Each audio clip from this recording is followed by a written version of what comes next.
بسم اللہ الرحمن الرحیم۔ دعوت و تبلیغ، معنی، مقصد اور فضیلت۔ الحمدللہ وحدہ والصلاة والسلام علی من لا نبی بعدہ۔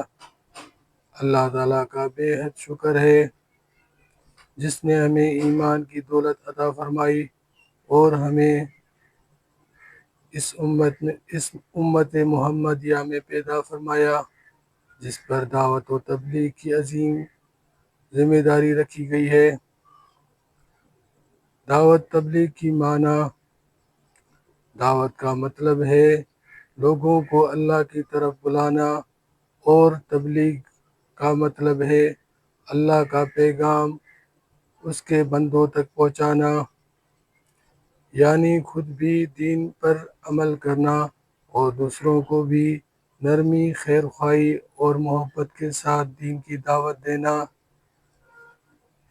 جیسا کہ اللہ تعالیٰ نے فرمایا وَمَنْ أَحْسَنُ قَوْلًا مِّمَّنْ دَعَا إِلَى اللَّهِ وَعَمِلَ صَالِحًا وَقَالَ إِنَّنِي مِنَ الْمُسْلِمِينَ۔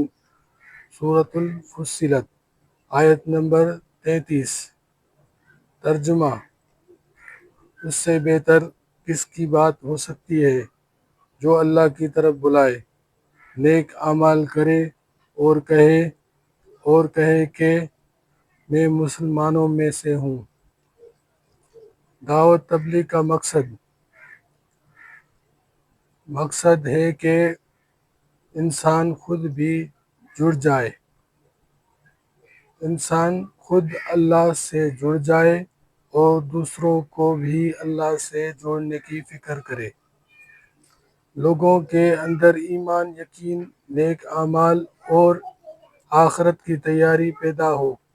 امت مسلمہ کا ہر فرد نبی صلی اللہ علیہ وسلم کی نمائندگی کا فریضہ انجام دے، جیسا کہ رسول اللہ صلی اللہ علیہ وسلم نے فرمایا بلغوا انی ولو آیہ، بخاری۔ ترجمہ: میری طرف سے دوسروں کو پہنچاؤ، خواہ ایک ہی آیت کیوں نہ ہو۔ دعوت تبلیغ کی فضیلت: نمبر 1، نبیوں کا کام ہے۔ دعوت کا کام انبیاء علیہ السلام کا تھا، اور اب یہ کام امت محمدیہ کو سونپا گیا ہے۔ نبی کریم صلی اللہ علیہ وسلم نے فرمایا، ترجمہ: اللہ، اس کے فرشتے، آسمان و زمین کے تمام مخلوقات، یہاں تک کہ چونٹیاں اور مچھلیاں بھی اس شخص کے حق میں دعا کرتی ہیں جو لوگوں کو بھلائی سکھاتا ہے۔ ترمذی۔ امت کی کامیابی اسی میں ہے۔ نمبر 2، امت کی کامیابی اسی میں ہے۔ دنیا اور آخرت کی کامیابی، عزت و بلندی، نصرت و برکت اسی کام میں ہے، جیسا کہ قرآن میں فرمایا گیا ہے کنتم خیر امۃ اخرجت للناس تأمرون بالمعروف وتنہون عن المنکر۔ سورۃ آل عمران، آیت نمبر 110۔ ترجمہ: تم بہترین امت ہو جو لوگوں کے فائدے کے لیے نکالی گئی ہو۔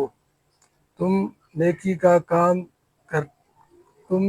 کا حکم دیتی ہو اور برائیوں سے روکتی ہو۔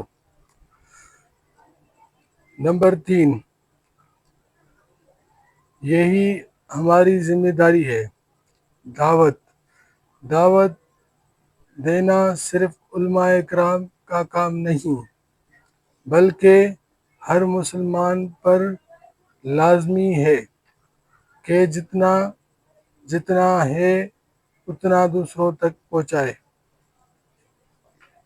میرے بھائیوں، دوستوں، بزرگوں، اللہ پاک ہمیں حق بات کہنے کی اور اس پر عمل کرنے کی اور دوسروں تک پہنچانے کی توفیق عطا فرمائے، آمین یا رب العالمین۔ وآخر دعوانا ان الحمد للہ رب العالمین۔